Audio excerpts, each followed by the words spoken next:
লিবিয়ার একজন হজ যাত্রী আমের তার নাম, সে বিমানে উঠতে পারে নাই। কেন? তার পাসপোর্টের জটিলতা ছিল। দেখা গেছে বিমান উঠে গেছে তাকে ফেলে, পাইলট দরজার খুলবে না, টাইম শেষ।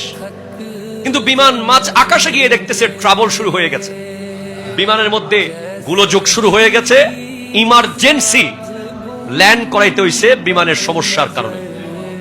ল্যান্ড করার পরে ইঞ্জিনিয়াররা সবকিছু দেখে চেক করে দিয়েছে, এবারও আমেরকে তোলা হয় নাই। ইতোমধ্যে এয়ারপোর্টের যারা দায়িত্ববান তারা বলছে, ভাই আপনার নসিবে বোধহয় এবার হজ নাই, যান আপনি বাসায় চলে যান, ভবিষ্যতে কোনোদিন যাবেন।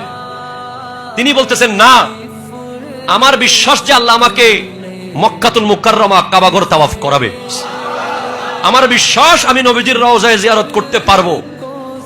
ওনার ইমানের জোর, এতেকাদ, নির্ভরশীলতা, বিশ্বাস, সেকেন্ডবারও বিমান ওনাকে না নিয়ে উঠে গেছে। কিন্তু উনি এয়ারপোর্ট ছাড়ে নাই, উনি বসে আছে। ওনার পাসপোর্ট জটিলতা কিন্তু ঠিক হয়ে গেছিল, টাইম দেরি হয়ে গেছে যে মূলত। এরপরে আবার বিমান উপরে উঠে দেখে ঠিক আগের জায়গায় গিয়ে আবার ডিস্টার্ব শুরু। এবার বিমান নেমে বলছে চেকিং টেকিং লাগবে না। ওই যে ব্যক্তির কথা বারবার ফোনে বলছিলেন, তুলতে বলেছিলেন, ওই আমেরকে আগে বিমানে তুলেন।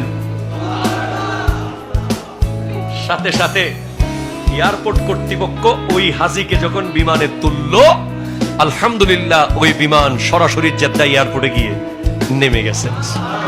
ওয়া মান ইয়াতাওয়াক্কাল আলাল্লাহ ফাহুয়া হাসবুহ, জুড়ে বলেন সুবহানাল্লাহ।